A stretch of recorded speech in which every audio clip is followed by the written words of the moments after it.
ఇలా ఇప్పుడు మనము పరమగీతము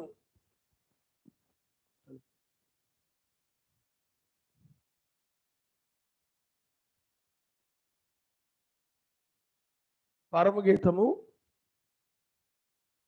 మనం ధ్యానిస్తూ ఉన్నాం.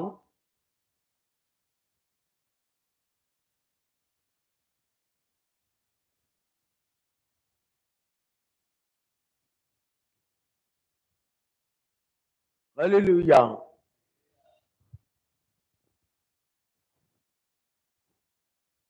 మాట అర్థమవుతుందా మీకు? సౌండ్ ఎక్కువైపోయి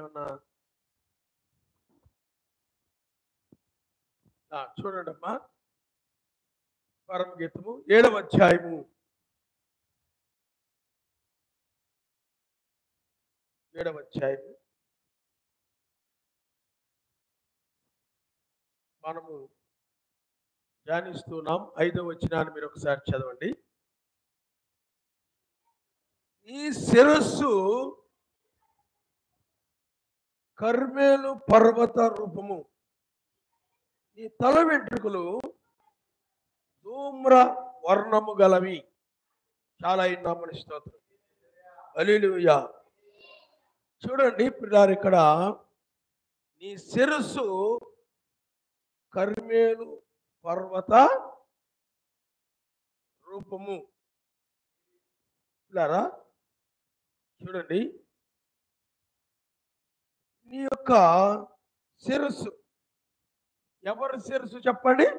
షూలమ్మతి యొక్క, అంటే రాజకుమార పుత్రిక, అంటే 7వ అధ్యాయం 1వ వచనంలో ఉంటుంది. ఆవిడ గురించి చెప్తున్నారు అన్నమాట.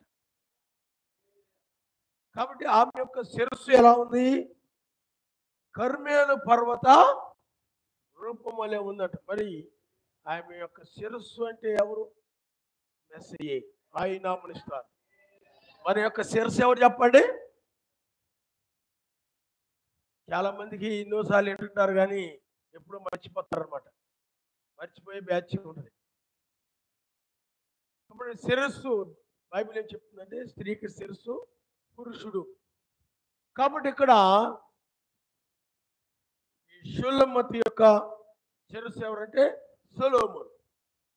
కాబట్టి పిల్లారా, ఇక్కడ మన యొక్క శిరస్సు ఎవరు చెప్పండి? మెస్సయ్య. కాబట్టి ఆ శిరస్సు ఎలా ఉంది అంటున్నాడంటే కర్మేలు పర్వతం వలె ఉన్నది. కాబట్టి పిల్లారా, ఆయన 2వ రాకడలో ఆయన శిరస్సు అంటే మెస్సయ్య, కాబట్టి మెస్సయ్య ఆయనే తలరాయిని, ఆయన వచ్చినప్పుడు సంఘము లేపబడుతుందని, అలాగే ఎవరైతే ఆయన వాక్యానికి విరోధంగా ఉన్నారో, మొత్తుగా ఉన్నారో, అలాంటి వాటి ఇద్దరు మొత్తు కలిగి ఉన్నారు, వారు అలాంటి వాళ్ళందరూ విడవబడతారని వాక్యము చెప్తుంది. హల్లెలూయా, హల్లెలూయా. కాబట్టి ఇక్కడ మనము ఈ శిరస్సు కర్మేలు పర్వతము, మనము 1వ రాజుల గ్రంథము 18వ అధ్యాయంలో నుండి మనము ఒక కర్మేలు పర్వతమును గురించి, అలాగే 2వ రాకడ గురించి మనము నేర్చుకుందాం. మీరు 1 రాజుల గ్రంథము 18వ అధ్యాయము 15వ వచనం నుండి మీరు ఒకసారి చదవండి.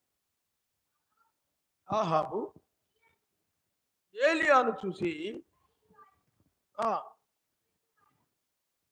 ఇశ్రాయేలు వారిని శ్రమ పెట్టువాడవు నీవే,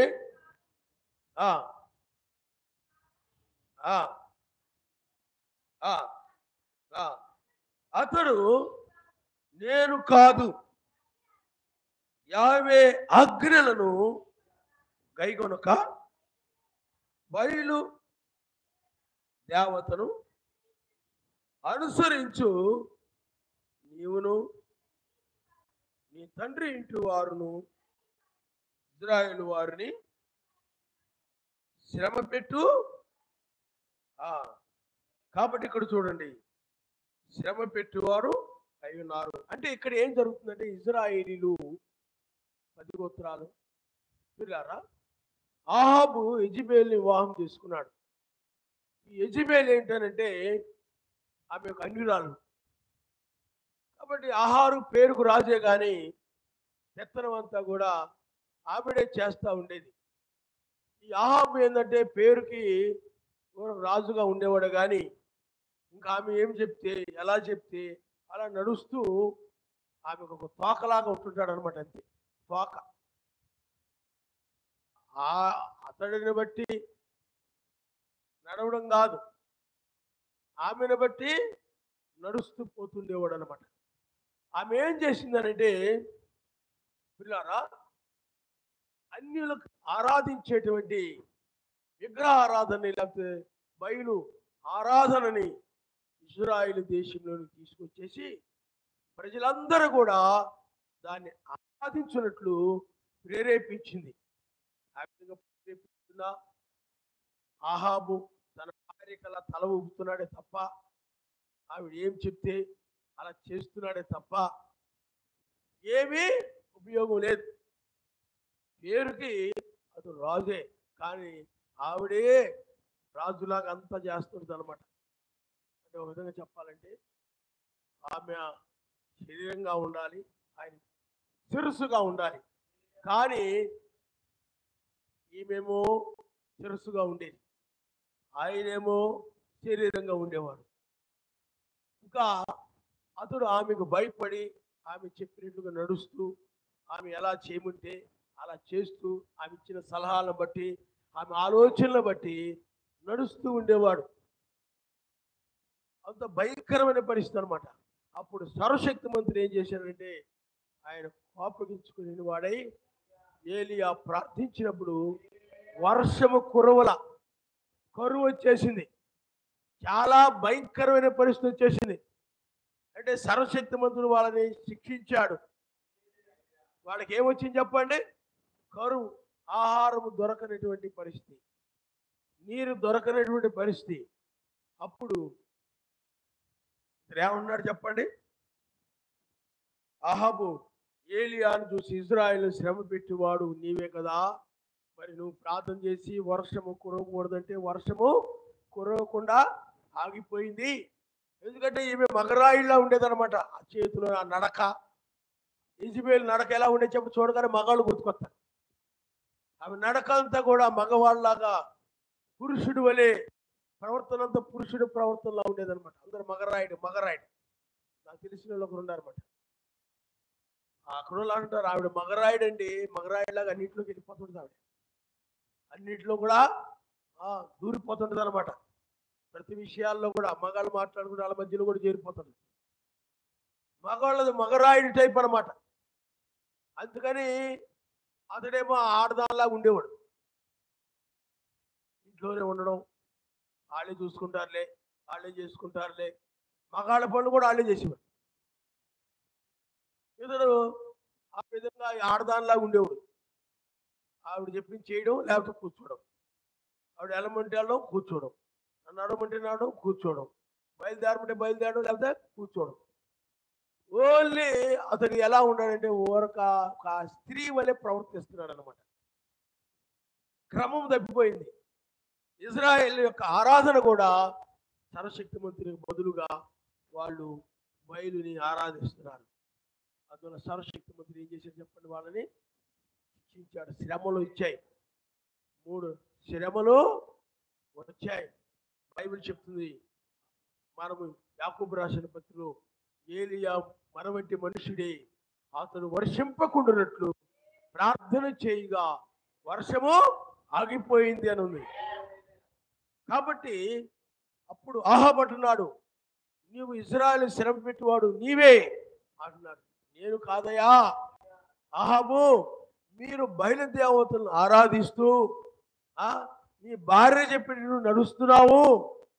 నీ భార్య ఆ యొక్క అన్య సంబంధమైనవన్నీ తీసుకొచ్చేసి, లోక సంబంధమైనవి తీసుకొచ్చి, లేదా బయలుదేవతను తీసుకొచ్చి ఆమె అందరినీ నడిపిస్తుంది. ఆమెకు అడ్డు చెప్పకుండా నువ్వు ఆమె యొక్క దారిలో వెళ్ళిపోతున్నావు. నువ్వు అందరూ బట్టి సర్వశక్తిమంతుని యొక్క ఉగ్రత వచ్చింది. అందువల్లే వర్షాలు కురవకుండా ఆ విధంగా ఆగిపోయాయి అని చెప్పాడు. ఆయన నామనిస్తాడు. హల్లెలూయా. తర్వాత చదవడమా, చదవాలి దిక్కు చూడకుండా. అతడు నేను కాను, యావే ఆజ్ఞలు గైకొనక బయలుదేవతను అనుసరించి నీవును నీ తండ్రి ఇంటి వారును ఇజ్రాయేల్ వారిని శ్రమ పెట్టి వారై ఉన్నారు. అయితే ఇప్పుడు నీవు ఇజ్రాయేల్ వారిని అందరినీ యెజెబెలు పోషించున్న బయలుదేవత ప్రవక్తలు 450 మందిని, అషేరాదేవి ప్రవక్తలైన 400 మందిని కర్మెలు పర్వతమునకు పిలువమునంపమని చెప్పెను. ఆహాబు ఇజ్రాయేలు వీరందరి యొద్దకు దూతలను పంపి ప్రవక్తలను కర్మెలు పర్వతమునకు సమకూర్చెను. ఏలియా జనులందరి దగ్గరకు వచ్చి, ఎన్నాళ్ళ మటుకు మీరు 2 తలంపుల మధ్య తడబడుచుంటారు? యావే సర్వశక్తిమంతుడైతే ఆయన అనుసరించుడి, బయలు దేవుడైతే వాణ్ణి అనుసరించుడని ప్రకటన చేయగా జనులు అతనికి ప్రత్యుత్తరంగా ఒక్క మాటైనను పలుకోకపోయి. అప్పటికే జనులు ఉన్నారంటే ఏలియా ఏమో యెహోవాయే, లేకపోతే యావే సర్వశక్తిమంతుడు. యెజెబెలు బోధకులు ఉన్నారు, ప్రవక్తలు.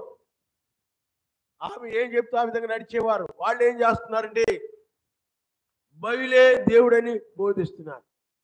ఈ ప్రజలు ఎలా ఉన్నారంటే రెండిట్లో ఏది నమ్మాలో ఏది నమ్మకూడదో తెలియక 2 తలంపుల మధ్య వాళ్ళు ఉండిపోయారు. ఎక్కడా? ఇజ్రాయెల్ దేశం. అప్పుడు కర్మెలు పర్వతమునకు పిలువమని ఆహాబుతో చెప్పినప్పుడు ఆహాబు దూతలను పంపి యెజెబెలు యొక్క ప్రవక్తలు వాళ్ళందరినీ అక్కడికి రప్పించారు. అలాగే ఏలియా కూడా ఆ జనులను కూడా చెప్పినప్పుడు ఆ విషయం చెప్పినప్పుడు, ఎంతకాలం మీరు 2 తలంపుల మధ్య మీరు తడబడుతూ ఉంటారు? నిజ సర్వశక్తిమంతుడు యావే దాన్ని అనుసరించండి, బయలు దేవుడికి దాన్ని అనుసరించండి అని చెప్పినప్పుడు వాళ్ళు కూడా వారు మాట్లాడలేదు.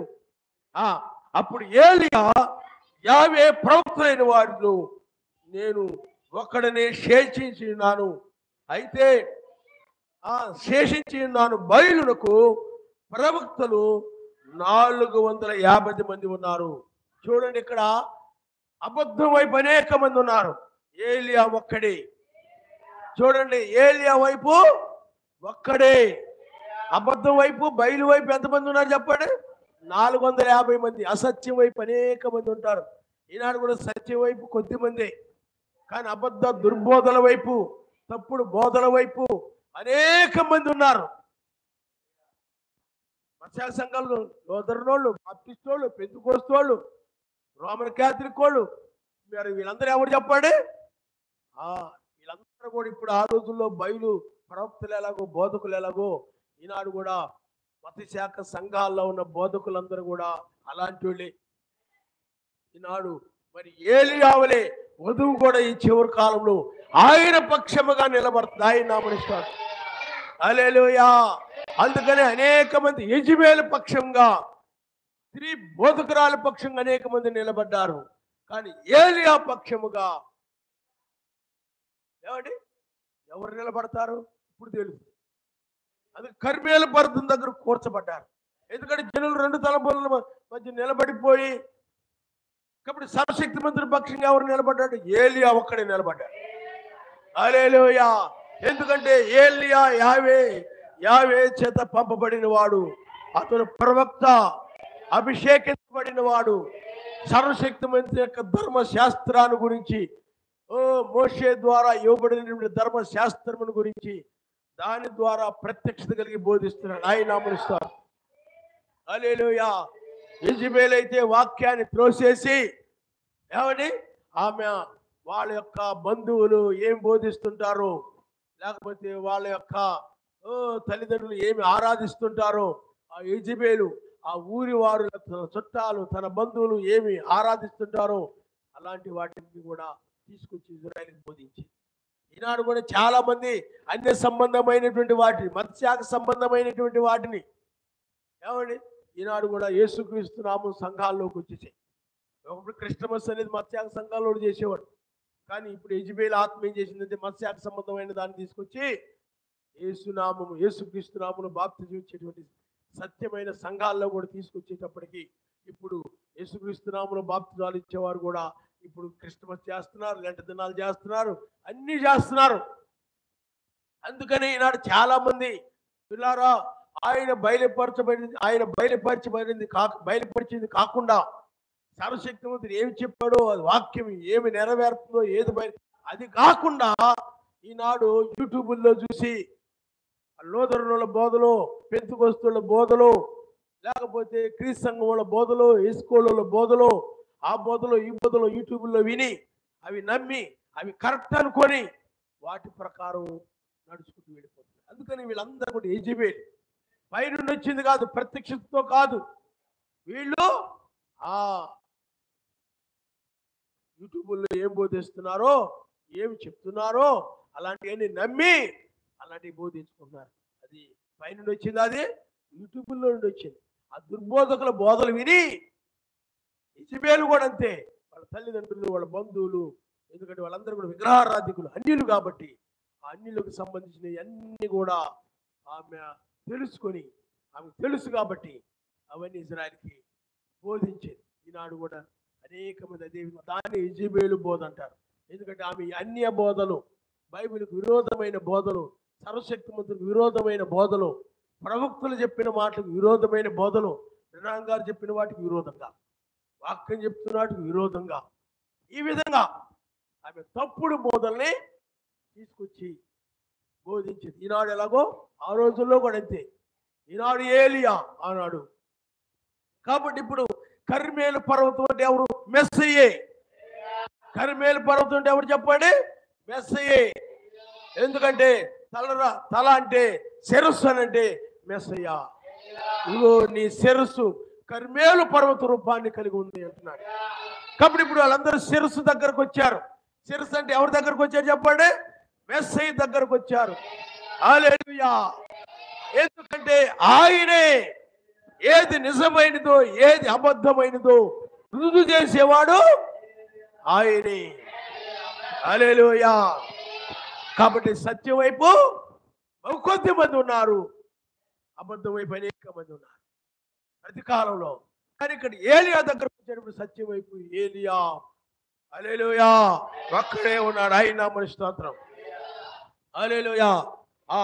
మాకు 2 ఎడ్లు నీయుడి, వారు వాటిలో ఒకదాన్ని కోరుకొని దాని తునకలుగా చేసి, చూడండి, మాకు 2 ఇడ్లు ఇడి, వారు వాటిలో ఒకదాన్ని కోరుకొని, 2 ఇడ్లు ఒకదాన్ని కోరుకొని దాన్ని ముక్కలుగా చేసి, తునకలుగా చేసి, క్రింద అగ్ని ఏమీ వేయకుండానే దానిని ఆ కట్టెలు పరిచి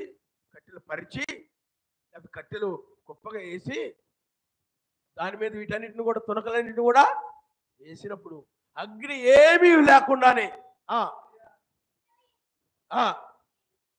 నేను సిద్ధము చేసి క్రింద అగ్ని ఏమీ వేయకుండానే దాని కట్టెల మీద ఉంచుదును. తరువాత ఇక్కడ కాబట్టి ఇక్కడ చూడండి, మీరు కట్టెలు పేర్చి ఒక ఎద్దు 2 ఎద్దు తేండి. ఒక ఎద్దేమో కట్టెలు పేర్చి దాని మీద ఎద్దును ముక్కలుగా చేసి ఆ కట్టెల మీద వేయండి. నేను ఇంకొక ఎద్దును తీసుకొని దాన్ని కూడా కట్టెల మీద పేర్చి కట్టెలు పేర్చి ఆ కట్టెల మీద దాన్ని కూడా ముక్కలుగా చేసి ఆ ఎద్దుని ఆ ముక్కలని కూడా కట్టెల మీద వేస్తాను. తర్వాత చదువమ్మా. తర్వాత మీరు మీ దేవత పేరును బట్టి ప్రార్థన చేయుడి. నేనైతే యావే నామమును బట్టి ప్రార్థన చేయుదును. ఏ దేవుడు కట్టెలను తగలబెట్టుడి చేత ప్రత్యుత్తరం ఇచ్చునో ఆయనే దేవుడని నిశ్చయించుదము రండని ఏలియా మరలా జనులతో చెప్పగా జనులందరూ ఆ మాట విని మంచిదని ప్రత్యుత్తరం ఇచ్చారు. ఆయన మనస్తాను. ఏలియా నువ్వు చెప్పింది బాగుంది, కరెక్టే. వాళ్ళ దేవతలు వాళ్ళు ప్రార్థన చేస్తారు. నీవు సర్వశక్తిమంతుడు యావేని ప్రార్థన చేస్తావు. ఎవరు ప్రార్థన చేస్తే అగ్ని వచ్చి ఆ కట్టెలకు అంటుకొని ఆ ముక్కలను కాల్చివేస్తావు.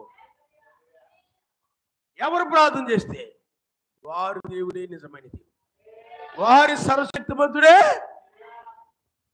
బాగుంది. హల్లెలూయా, హల్లెలూయా. తర్వాత చదువుమా. అప్పుడు ఏలియా బయలు ప్రవక్తలను పిలిచి, మీరు అనేకులై ఉన్నారు కనుక మీరే మొదట ఒక ఎద్దును కోరుకుని సిద్ధము చేసి మీ దేవత పేరును బట్టి ప్రార్థన చేయుడి.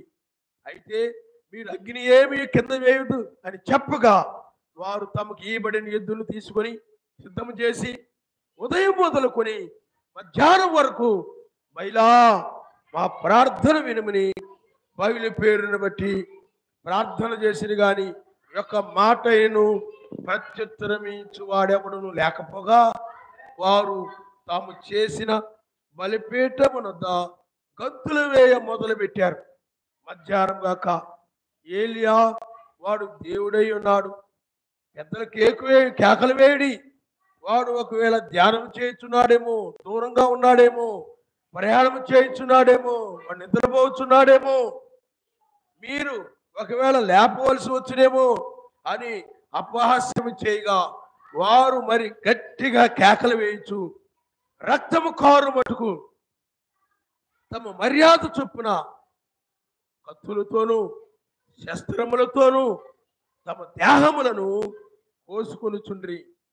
ఈ ప్రకారము మధ్యాహ్నమైన తరువాత అస్తమయ నైవేద్యము అర్పించు సమయం వరకు వారు ప్రకటనము చేయుచు వచ్చిన గాని మాటైనను ప్రత్యుత్తరమిచ్చు వాడైను లక్ష్యము చేసిన వాడైను లేకపోయిను. అప్పుడు ఏలియా నా దగ్గరకు రండి జనులతో చెప్పగా జనులందరూ అతని దగ్గరకు వచ్చారు.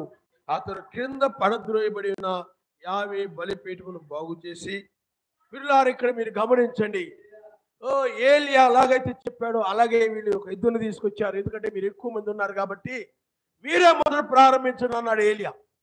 అప్పుడు ఎద్దును తీసుకొచ్చారు, ముక్కలు ముక్కలు చేశారు, కట్టెలు పేర్చారు. ఏమండి, ఆ ముక్కలు తీసుకొచ్చి ఎద్దు తునకలు తీసుకొచ్చేసి ఆ కట్టెల మీద పెట్టారు. కట్టెల మీద పెట్టి వీళ్ళు ఏం చేస్తున్నారంటే బయలుకు ప్రార్థన చేయడం ఆరంభించారన్నమాట. కేకలు పెడుతున్నారు, గంతులు వేస్తున్నారు, రెంకలు వేస్తున్నారు, కత్తులు తీసుకొని. మా చిన్నతనంలో మా ఊర్లో సంబరాలు జరిగాయి. ఆ సంబరాలు జరిగేటప్పుడు ఇంత కత్తులు ఉన్నాయన్నమాట. ఆ కత్తులు తీసుకొని ఇలా భుజానికి వేసి కొట్టుకునేవారు, ఇలా భుజానికి వేసి కొట్టుకునేవారు, ఇలా ఇక్కడేసి కొట్టుకునేవారు. ఇక్కడిక్కడ గాయాలైపోతున్నాయి. అలాగే వీళ్ళు కూడా ఏమేమో చిందులేస్తున్నారు, ఎగురుతున్నారు, అరుస్తున్నారు, కేకలేస్తున్నారు, బయలా రా రా అని. అప్పుడు ఏలియా ఏం చేస్తాడు చెప్పండి? ఎగతాళి చేస్తాడు, అపహాస్యం చేస్తున్నాడు. మీ బయలు దేవుడు నిద్రపోతున్నాడేమో, పడుకొని ఉన్నాడేమో, ధ్యానంలో ఉన్నాడేమో, టీవీ చూస్తున్నాడేమో, సినిమాలు చూస్తున్నాడేమో, సెల్ ఫోన్ చూసుకుంటున్నాడేమో. మన భాషలో చెప్తున్నాను. ఏలియా అపహాస్యం చేశాడు. మీరు కొన్నిసార్లు అనుకుంటారు పాస్టర్ గారు మనల్ని ఎగతాళి చేస్తారు. ఏలియా చేశాడు. ఆయన ఏలియా చేయలేదా? ఏలియా ఏం చేశాడు చెప్పండి? అపహాస్యము అంటే ఎగతాళి చేశాడు అన్నమాట. పడుకొని ఉన్నాడేమో, పొరుగు మీద పడుకొని ఉన్నాడేమో, లేకపోతే స్నేహితులతో పాటు బార్ షాప్లో ఉన్నాడేమో, లేకపోతే ఏమండి మెయిన్ రోడ్ ఇక్కడ తిరుగుతున్నాడేమో. ఏమండి, ఆ విధంగా ఏలియా అపహాస్యం చేస్తున్నాడు. ఎవరి? బయలు దేవతను ఆరాధించేటువంటి 450 మంది ప్రవక్తలను ఆ విధంగా అపహాస్యం చేస్తున్నాడు. హల్లెలూయా, హల్లెలూయా. అపహాస్యం అంటే ఎగతాళి చేయడం. అర్థమైందా? కానీ వాళ్ళు ఇంకా ఏలియా అలా అనుకుంటే ఇంకా రెచ్చిపోతున్నారు, స్పీడ్ పెంచుతున్నారు. అరే మన దేవుడిని ఎగతాళి చేస్తున్నారా, మనల్ని ఎగతాళి చేస్తున్నారా? ఏలియా మనల్ని కించపరిచే విధంగా ఏదో నవ్వులాటగా మన దేవుడు అంటే నవ్వులాటగా ఉంది ఏలియాకి, మనం అంటే ఏదో నవ్వులాట కింద ఉంది ఆయనకి. ఎలాగ పడితే అలాగే కించపరిచే విధంగా మన దేవుడిని మాట్లాడుతున్నారా అని చెప్పి వీళ్ళు ఇంకేం చేస్తాడు, స్పీడ్ పెంచేశారు అనమాట. ఇంకా స్పీడ్ పెంచితే ఏదో చేస్తాడు, బయలుదేరి ఏమండి. చూడండి, అస్తమయం నైవేద్యం అర్పించే సమయం వరకంటే ఉదయం నుండి అరుస్తూనే ఉన్నారు, కేకలు పెడుతూనే ఉన్నారు, గంతులేస్తూ ఉన్నారు, నాట్యం ఆడుతున్నారు, ఏవో చేస్తున్నారు వాళ్ళ దేవతకి. చూడండి, అప్పుడు చూడండి, రక్తము కారు మట్టుకు తమ మర్యాద చొప్పున కత్తులతోనూ శస్త్రములతోనూ తమ దేహమును కోసుకొని చుండ్రి. ఆ కత్తులతో తమ శరీరాన్ని కోసుకుంటున్నారంట, మాంసాన్ని కోసుకుంటున్నారంట, రక్తం కారిపోతుందంట. గుళ్ళు కొన్ని సంబరాల దగ్గర అలాగే చేస్తుంటారు, ఏమి జవాబు రాలేదు. అర్థమైందా? బయలుదేవత ఆరాధకులు వాళ్ళు. చూడండి, వాళ్ళందరూ కూడా ఆ ప్రవక్తలు, అబద్ధ ప్రవక్తలు ఈనాడు మత్స్యాగ సంఘాల్లో కూడా ఉన్నారు. ఆనాడు బయలు ప్రవక్తలు ఎలాగో, యెజెబెలు ప్రవక్తలు ఎలాగో, ఈనాడు కూడా మత్స్యాగ సంఘాల్లో అదే విధంగా ఉన్నారు.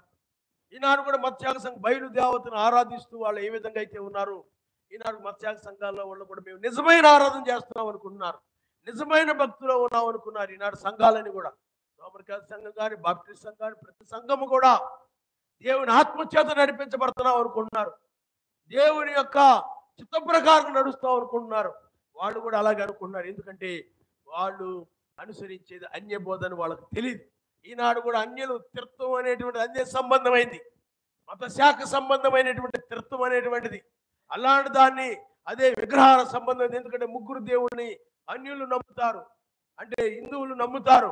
అలాంటి ముగ్గురు దేవుళ్ళ సిద్ధాంతాన్ని ఈ రోమ యొక్క మత్స్యాగ సంఘాల్లో కూడా వచ్చేసింది. కాబట్టి వారు కూడా ఈనాడు మా దేవుడే నిజమైన దేవుడని ఆ బయలు ప్రవక్తలు ఎలాగైతే వాళ్ళు సంతోషిస్తూ, చిందులు వేస్తూ, గంతులు వేస్తూ, ఆనందిస్తూ ఈనాడు మత్స్యాగ సంఘంలో, పెంతెకోస్తు సంఘాల్లో ఆ మ్యూజిక్లతోటి, ఆ పాటలతోటి, ఆ డ్యాన్సులతోటి, పిల్లారా మత్స్యాగ సంఘాల్లో ఆ యొక్క బోధనతోటి వాళ్ళు ఇష్టం వచ్చినట్టుగా ఉంటుంటారు అన్నమాట. కాబట్టి పిల్లారా, కానీ ఈ రోజు నిజమైనటువంటి ఏలియా వర్తమానం నమ్మినటువంటి వధువు ఉన్నది ఆయన నమ్మనిస్తారు. హల్లెలూయా. ఏలియాల ఆత్మ ఎలా ఉందో ఈనాడు వధువులో కూడా ఏలియా ఆత్మ ఉంది. ఈలో ఉన్న ఆత్మ ఏమిటి చెప్పండి? ఆ ఏలియా ఆత్మ కలిగిన, అంటే ఏలియా ఎలాగైతే ఆ రోజుల్లో ఆ దుర్బోధలకు, ఆ తప్పుడు సిద్ధాంతాలకు విరోధంగా ఎలా నిలబడ్డాడో, అలాగే బ్రెన్హాం గారు కానీ, జాన్సన్ గారు కానీ ఆ తీర్థపు బోధలకు విరోధంగా ఈ రోజులో ఆయన వీరి వర్తమానం నమ్మిన వారు కూడా, అంటే బ్రెన్హాం గారు, జాన్సన్ గారు వర్తమానం నమ్మిన వారు కూడా ఈ చివరి కాలంలో అలాగే నిలబడి ఉన్నారు. ఆయన నమ్మనిస్తున్నారు. ఏలియావలే నిలబడ్డారు. కాబట్టి ఏది సత్యము, ఏది అసత్యము ఎవరు చెప్తారు చెప్పండి? న్యాయాధిపతి అనేటువంటి మెస్సయే. ఆయన నమ్మనిస్తున్నారు. హల్లెలూయా. ఇప్పుడు చూడండి 31 వచ్చిన మీరు చదువు. 50 వాక్కు ప్రత్యక్షమై నీ నామం ఇజ్రాయేల్ లగునని వాగ్దానం నొందిన యాకోబు సంతతి గోత్రము లెక్క చొప్పున 12 రాళ్ళు తీసుకుని ఆ రాళ్ల చేత యావే నామమున బలిపీఠము కట్టించి దాని చుట్టూ 2 మానికల గింజలు పట్టునంత లోతుగా కందమొకటి త్రవించి కట్టెలను క్రమముగా పేర్చి ఎద్దును తునకలుగా కోసి ఆ కట్టెల మీద ఉంచి జనులు చూచుండగా మీరు 4 తొట్లు నిండా నీళ్లు నింపి దహన బలి పశు మాంసం మీదను కట్టెల మీదను పోయిడని చెప్పెను. అది అయిన తరువాత 2వ మారు ఆ ప్రకారం చేయడని అతడు చెప్పగా వారు 2వ మారును అలాగే చేశారు. 3వ మారును చేయడని వారు 3వ మారును చేశారు. అప్పుడు ఆ నీళ్లు బలిపీఠం చుట్టూను పొర్లి పారాయి. మరియు అతడు కందకము నీళ్లతో నింపెను. అస్తమయము నైవేద్యం అర్పించు సమయమున ప్రవక్త ఏలియా దగ్గరకు వచ్చి ఇలాగ ప్రార్థన చేసెను. అబ్రహాము, ఇస్సాకు, ఇజ్రాయిల్ యొక్క ఎలోహిం, ఇజ్రాయిల్ మధ్య నీవు సర్వశక్తిమంతుడై ఉన్నావనియు, నేను నీ సేవకుడై ఉన్నాననియు, ఈ కార్యములనియు నీ సెలవు చేతే చేసితిననియు ఈ దినమున కనబరచుము. యావే, నా ప్రార్థన ఆలకించుము. యావేనైనా నీవే, యావేమైనా నీవే సర్వశక్తిమంతుడవై ఉన్నావనియు, నీవు వారి హృదయములను నీ తట్టుకు తిరగజేయుదువనియు ఈ జనులకు తెలియనట్లుగా నా ప్రార్థన ఆలకించుము. అతడు అలాగున ప్రార్థన చేయుచుండగా యావే అగ్నిదిహి దహన బలి పశువును, కట్టెలను, రాళ్లను, బుగ్గిని దహించి కందకమందున నీళ్లను ఆరిపోజేశాను. హల్లెలూయా, హల్లెలూయా, హల్లెలూయా. ఆకాశం నుండి వచ్చే ఏమొచ్చింది చెప్పండి? అగ్ని వచ్చింది. ఏలియా ఇచ్చాడు, కందకము తీసి కందకము నిండా 3 మార్లు నీళ్లు, 12 రాళ్ళు ఉంచి, తర్వాత గింజలు ఇవన్నీ ఇలారా కట్టెలు పేర్చి, ఆ తర్వాత తునకలుగా ఉన్నటువంటి ఆ ఎద్దు ముక్క మాంసం ముక్కలు తీసుకొచ్చి ఆ కట్టెల మీద పరిచాడు. అప్పుడు ఏలియా ప్రార్థన చేశాడు. ఓ అబ్రాహాము, ఇస్సాకు, యాకోబు యొక్క సర్వశక్తిమంతుడా, ఇదిగో ఇది నేను నీ సేవకునై ఉన్నానని, ఇదిగో ఇది నీ వల్లే నేను సమస్తము చేయుచున్నానని, ఇది నీ చిత్తం వల్ల జరుగుతున్నదని ఈ జనులందరూ తెలుసుకొనున్నట్లు వారి హృదయం నీ వైపు తిరిగి ఆ బయలు దేవత విగ్రహారాధన సమస్తాన్ని విడిచిపెట్టి ఈ సత్యమును అనుసరించినట్లు నీవే తెలియజేసుకోనమని ఏలియా ప్రార్థించినప్పుడు ఏలియా ప్రార్థన ఆయన విన్నాడు. నీతిమంతుల ప్రార్థన ఆయన వింటాడు. అప్పుడు అగ్ని వచ్చి దహించి వేసింది. నీళ్లు కూడా, ఆ కందకంలో నీళ్లు కూడా ఏమైపోయినాయి చెప్పండి? ఆరిపోయాయి. హల్లెలూయా, హల్లెలూయా. 2 తలంపులతో ఉన్నప్పుడు ఆయనే దిగి వచ్చి సత్యమేదో అబద్ధమేదో ఆయనే రుజువు చేస్తాడు. హల్లెలూయా, హల్లెలూయా. 7వ దూత కాలంలో ఇలా 7వ దూత వచ్చే ముందుగా భూమి మీద రకరకాలైన దుర్బోధలు ఉన్నాయి. చాలా గందరగోళం ఉంది. ఏది సత్యమో అర్థం కావట్లేదు. రోమన్ క్యాథలిక్ కూడా మాది కరెక్ట్ అంటున్నారు, బాప్టిస్ట్ వాళ్ళు మాది కరెక్ట్ అంటున్నారు, పెంతెకోస్తు మాది కరెక్ట్ అంటున్నారు, అలాగే క్రీస్తు సంఘం వాళ్ళు మాది కరెక్ట్ అంటున్నారు, లేకపోతే ఇంకా మిగతా రకరకాల సంఘాలు ఉన్నాయి. ఇవన్నీ కూడా మాది కరెక్ట్, మాది కరెక్ట్, మాది కరెక్ట్ అంటారు. ప్రజలందరికీ కూడా ఏది సత్యమో అర్థం అవట్లేదు. ఏది నిజమైన వర్తమానమో, ఏది నిజమైన బోధో తెలియడం లేదు. ఆ సమయములో 7వ దూత ద్వారా 7వ దూత అంటే ఏలియా ఆత్మ కలిగినటువంటి బ్రహ్మాం గారు ఆ టైంలో 7వ దూత రంగం మీదకి వచ్చినప్పుడు అపోస్తుల బోధ అదే వాక్యమే అగ్ని ఉన్నది. ఆ అగ్ని ఏం చేసింది చెప్పండి? ఏది సత్యమో బయలుపరిచింది. ఏది నిజమైన బోధో, ఏది అబద్ధ బోధో, ఏది సత్యమో, ఏది అసత్యమో, ఏది సర్వశక్తిమంతుని బోధో, ఏది బయలుబోధో బయలుపరిచింది. మర్మాలు తెరవబడ్డాయి, వాక్యం ప్రకటించబడింది. అప్పుడు అనేక మంది బయలు బోధలు అంటే మతశాఖ సంబంధమైన బోధలని, త్రిత్వ బోధల్ని, అంటే రోమన్ క్యాథలిక్ సంఘాల బోధల్ని వాటిని కూడా విడిచిపెట్టేసి ఏలియా వర్తమానం అంటే బ్రహ్మాం గారు బోధించే వర్తమానాన్ని, జాన్సన్ గారు బోధించే వర్తమానాన్ని నమ్మారా నా మనిషి? ఇక్కడ కూడా అదే జరిగింది. అగ్ని దిగవచ్చి ఏది నిజమైనదో, ఏలియా బోధించేది నిజమైనదని, ఏలియా నిజమైన ప్రవక్తని, ఏలియా చెప్పేది సత్యమని, వాళ్ళు చెప్పేదంతా అబద్ధమని రుజువు చేయబడి అలా 7వ దూత కాలంలో కూడా వర్తమానం వాక్యమే రుజువు చేసేది. ఏది సత్యమో ఏది సత్యము కాదు, ఏది వాక్య ప్రకారం ఉందో ఏది వాక్య ప్రకారమో కాదు, వాక్యమే రుజువు చేసేది. అందుకని 7వ దూత వచ్చినప్పుడు ఈ మత్స్యాగ సంఘాల బోధలని కూడా బయలు బోధలు అంటే వాక్య విరోధమైన బోధలని, ఏలియా బోధించే బోధే నిజమైన బోధని ఆనాడు బయలుపరచబడినప్పుడు అప్పుడు ఏం జరిగింది చెప్పండి. తర్వాత చదువమ్మా. అంతటి జనులందరూ సాగిలపడి యావే సర్వశక్తిమంతుడు అని కేకలు వేశారు. ఏలియా ఓని యొక్క బయలు ప్రవక్తలను పట్టుకొనుడని వారికి సెలవీగా జనులు వారిని పట్టుకుని ఏలియా కిషోరు బాగు దగ్గరకు వారిని కొనిపోయి అక్కడ వారిని వధించెను.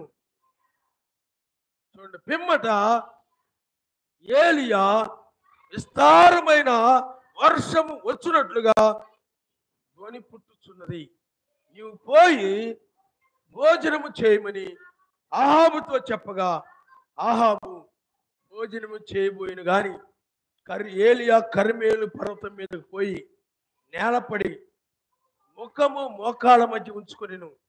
తరువాత అతడు తన దాసుని పిలిచి, నీవు పోయి పైకి పోయి సముద్రం వైపు చూడమనగా వాడు మెరక ఎక్కి పారచూసి ఏమీ కనబడలేదని చెప్పగా అతడు ఇంకా 7 మార్లు పోయి చూడమని చెప్పాడు.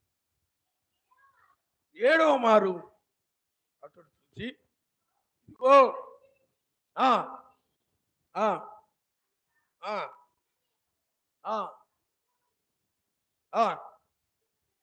ఎక్కుచున్నదనెను. అప్పుడు ఏలియా, నీవు అహాబు దగ్గరకు పోయి నీవు వెళ్లకుండా వర్షం నిన్ను ఆపకుండానట్లు నీ రథమును సిద్ధపరచుకొని పొమ్మని చెప్పము వానితో పంపెను. అంతలో ఆకాశము మేఘములతోనూ గాలివానలతోనూ కారు కమ్మెను. మా పైన వాన కురిసిన కనుక ఆహాబు రథం ఎక్కి ఇజ్రాయేలుకు వెళ్ళిపోయిన ఆయన మనిస్తారు. హల్లెలూయా, హల్లెలూయా. కాబట్టి పిల్లారా, ఇక్కడ మీరు గమనించండి, ఏలియా ఆ సత్యము అంటే సర్వశక్తిమంతుడు వచ్చి ఏలియా బోధించేది సత్యమని, ఏలియా ద్వారా జరిగే కార్యాలు సత్యమని రుజువు చేసినప్పుడు ఆ జనులందరూ ఏం చేశారంటే, యావే సర్వశక్తిమంతుడు, బయలు కాదు, యావే సర్వశక్తిమంతుడని వాళ్ళందరూ కూడా తెలుసుకొని పిల్లారా కేకలు వేశారంట. యావే సర్వశక్తిమంతుడు, యావే సర్వశక్తిమంతుడు అని కేకలు వేశారు. అప్పుడు వాళ్ళందరూ కూడా బయలు బోధనలు వదిలిపెట్టేశారు. అర్థమైందా? అలాగే బ్రహ్నాం గారు మీటింగ్స్ పెట్టినప్పుడు చాలా మంది వచ్చి కూర్చునేవారు. అయ్యగారు మీటింగ్స్ పెట్టినప్పుడు మత్స్యాగ సంఘాలలో అన్యులు వాళ్ళందరూ వచ్చి కూర్చునేవారు.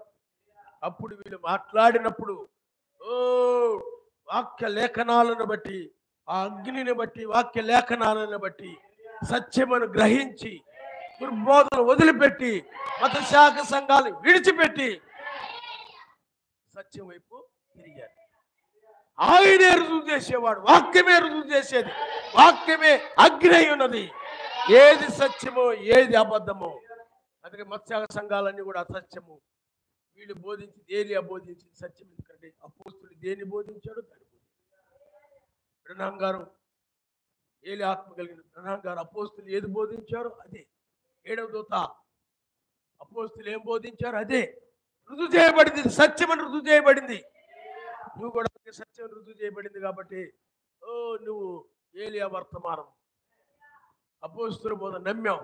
ఆయన నామములో బాప్తిజం పొంది మత్స్యాగ సంఘాలు వదిలిపెట్టావు. ఎందుకు వదిలిపెట్టావు చెప్పండి? అగ్ని దిగి వచ్చి వాక్య బయలుపాటు, వాక్యం అనేది తెరబడినప్పుడు అబద్ధమైనదేదో సత్యమైనదేదో నీకు తెలియజేయబడింది కాబట్టి అబద్ధమైన దాన్ని వదిలిపెట్టి సత్యాన్ని పట్టుకున్నావు. కాబట్టి కర్మేల పర్వతం అనగా ఆయనే ఆ కార్యం జరిగించిన వాడు ఎవరు చెప్పండి? ఆయనే.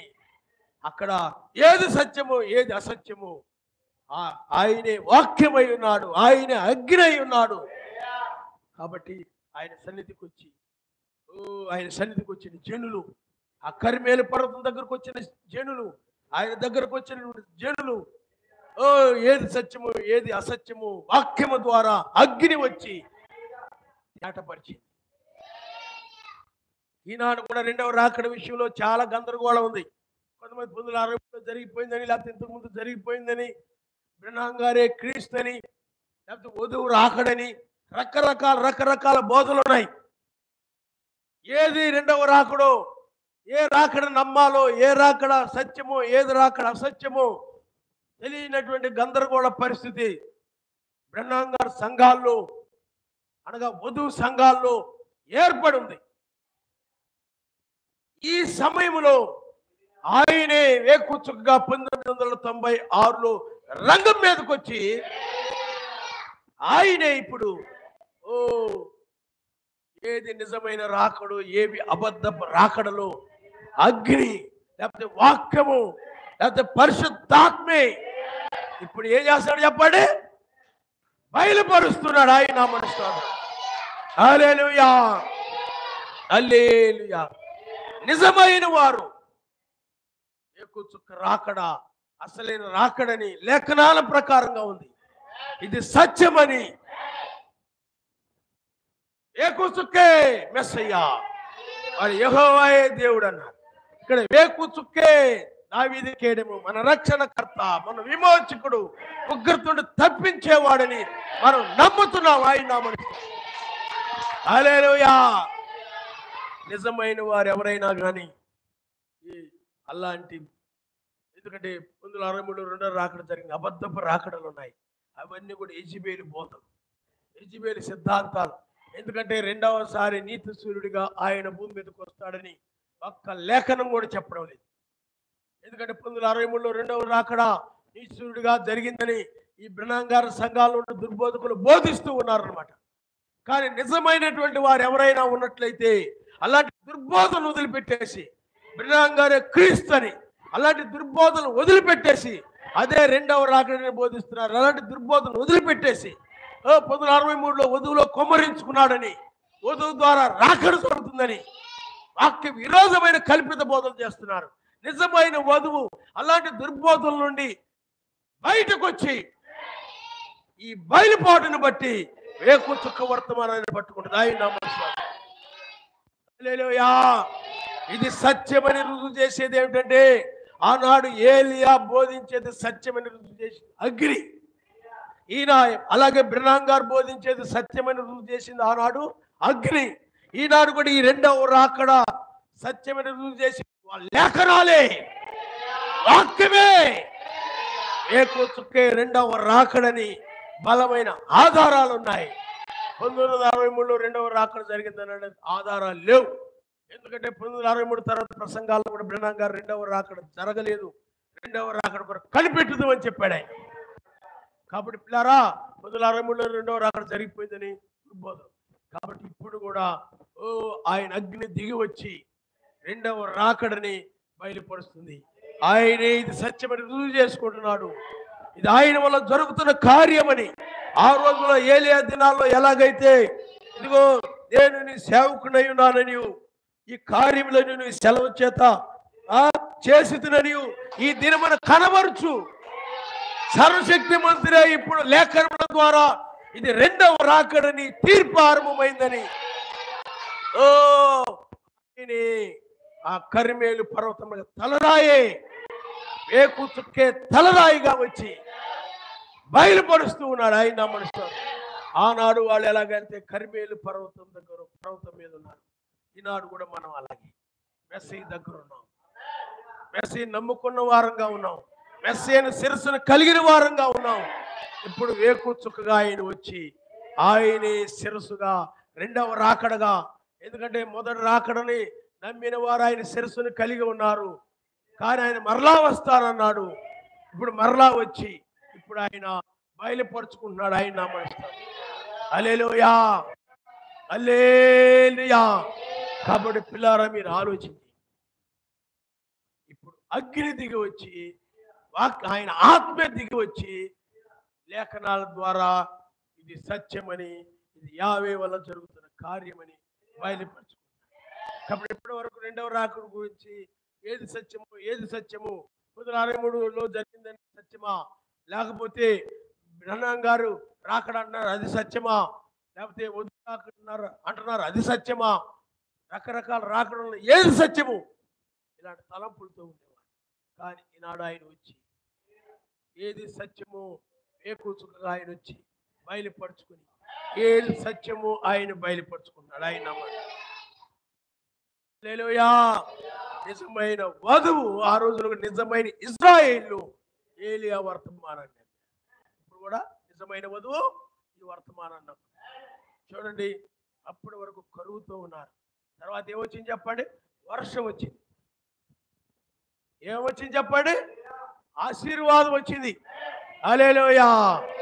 కరువు అంటే శాపం, శాపం పోయి ఆశీర్వాదము, కష్టాలు, శ్రమలు, కన్నీరు, దుఃఖము, మరణాలు, ఆ కరువులు, శాపం అది పోయి చక్కగా వర్షాలు కురిసి మంచి పంటలు పండి ఆశీర్వాదం వచ్చింది. ఆయన మనిషి ఎందుకంటే నిజమైన సర్వశక్తిమంతుని నమ్మినందువల్ల, నిజముగా వాక్యపక్షంగా నిలబడినందువల్ల, మెస్సీ ఎవరో ఎరిగి ఆయన పక్షంగా నిలబడినందువల్ల ఆశీర్వాదం వచ్చింది. కానీ అంతకుముందు ఆశీర్వాదం అయిపోయింది. వాళ్ళు బయలు బోధలని, త్రిత్వ బోధలని, లేకపోతే పశ్చాకుల బోధలని, ఒక బోధలని, ఆ బోధల్ని ఈ బోధల్ని అనుసరించారు. కానీ ఏమి లేదు ఆశీర్వాదము. లోక సంబంధమైన ఆశీర్వాదం ఉండొచ్చు, ఆత్మ సంబంధమైన ఆశీర్వాదం లేదు.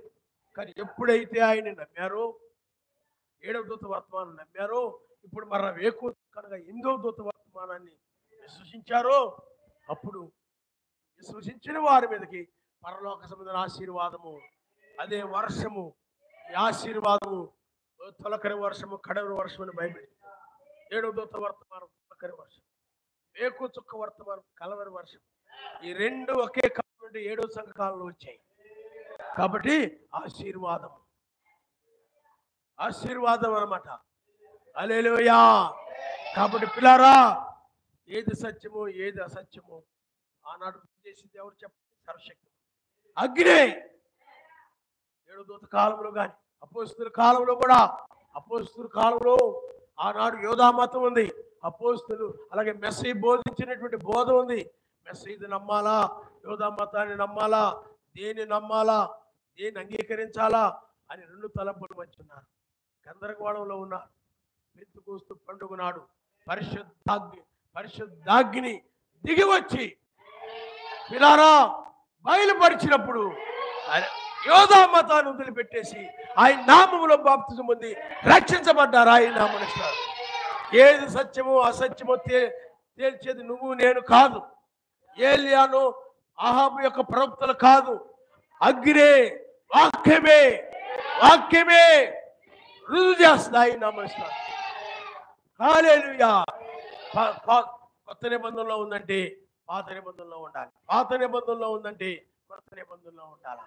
కానీ ఈనాడు బోధలు బోధించేటువంటి బోధలు కొత్త నిబంధనలో కానీ పాత నిబంధనలో కానీ ఏమీ ఉండవు. పాత నిబంధనలు ఎక్కడ కూడా ఆయన ముగ్గురు లేదు, కొత్త నిబంధనలో కూడా ఎక్కడ ముగ్గురు లేదు. పాత నిబంధనలో కూడా స్త్రీలు అధికారం చేసి ఉపదేశించవచ్చు అనేది లేదు, కొత్త నిబంధనలో కూడా లేదు. అలాగే శనివారం ఆరాధన బైబిల్లో కూడా మనం చూసినట్లయితే పాత నిబంధనలో శనివారం ఆరాధన అనేది లేదు.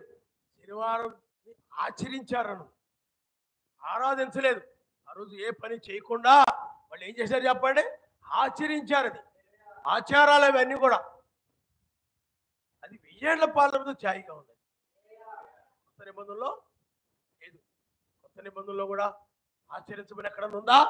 లేదు. బ్రహ్మం గారు అన్నారు వాళ్ళకి ఆనాడు 7వ దినం ఎలాగో మనకు ఆదివారం కూడా అలాంటిది అని చెప్పాడు. ఆయన నమ్మనిస్తారు. హల్లెలూయా. అయితే వాళ్ళు ఆచరించారు, మనం ఆరాధిస్తున్నాం. దినాన్ని ఆచరించడం లేదు. మనం ఇది కుమారుని దినముగా భావించి మనం ఆచరిస్తున్నాం. ఆయన నామమున హల్లెలూయా, హల్లెలూయా. కాబట్టి నువ్వేం ఆలోచిస్తున్నావు చూసుకో.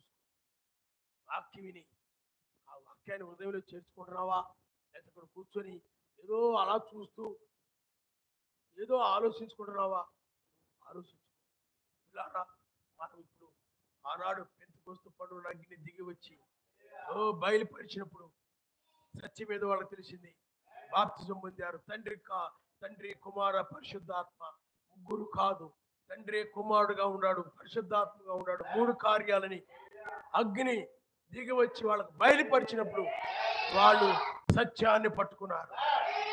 ఈనాడు కూడా అగ్నే 1995 మేఘములు ఆయన ఉరుముతూ క్రిందకు దిగి వచ్చి ఆయన బయలుపరిచిన బయలుపాటిది. హల్లెలూయా. వాళ్ళ దగ్గర వీళ్ళ దగ్గర ఆ యూట్యూబుల్లో ఇని ఏదో చెప్పి నేర్చుకొని చెప్పేది కాదు, ఇది వాదించేది కాదు, ఇది పై నుండి వచ్చినటువంటిది. 95లో ఆయన రంగం మీదకి వచ్చి ఆయన ఇప్పుడు బయలుపరుస్తూ ఉన్నాడే తప్ప ఇది ఏదో మనుషుల వల్ల కలిగినటువంటి కార్యమో కాదు. ఎవరు రుజువు చేస్తారో చెప్పండి? అగ్ని, వాక్యమే. రెండవ రాకడ లేఖనాలన్నీ ఇప్పుడు తెరవబడ్డాయి. ఎందుకంటే 1000 ఏళ్ల పాలన ముందుగా తీర్పు జరుగుతుంది. కొంతమంది 1000 ఏళ్ల పాలనలోనికి, కొంతమంది ఏమో శిక్ష. అర్థమైందా? అందుకని నిజమైన వధువు ఉన్నట్లయితే ఆ రెండవ రాకడ గురించిన దుర్బోధలు వదిలిపెట్టేసి ఈ సత్యమైన వర్తమానాన్ని పట్టుకుని ఆయన సత్యమైన రెండవ రాకడను పట్టుకుని ఆశీర్వదించబడి ఆశీర్వాదకరకు ఆ దేశంలోనికి వెళ్తుంది. ఆయన నమ్మనిస్తారు. తల్ల వంచుకోండి, మనం ప్రార్థన చేసుకుందాం. ఇప్పుడు మనం కర్మేలు పర్వతం దగ్గర ఉన్నాం. ఆ కర్మేలు పర్వతం ఎవరో కాదు కానీ ఆయనే మన శిరస్సు. ఆయనే ఇప్పుడు మనం ఆ శిరస్సు దగ్గర ఉన్నాం. ఇప్పుడే ఆ రెండవ రాకడ వాక్యాన్ని ఆయనే దిగి వచ్చి హల్లెలూయా, మన శిరస్సు ఆయనే. ఆయన కొరకే మనం కనిపెడుతూ ఉన్నాం. ఆయనే దిగి వచ్చి ఇప్పుడు బయలుపరిచాడు. ఏది రెండవ రాకడో, ఏది రెండవ రాకడ కాదు. రెండవ రాకడ ఏం జరుగుతుందో 1963 రెండవ రాకడ జరగలేదు. రెండవ రాకడే తీర్పు. మరి 1963 రెండవ రాకడ జరిగితే 1963లోనే తీర్పు ఆరంభం కావాలి కదా, మరి ఆరంభం కాలేదు. హల్లెలూయా, హల్లెలూయా.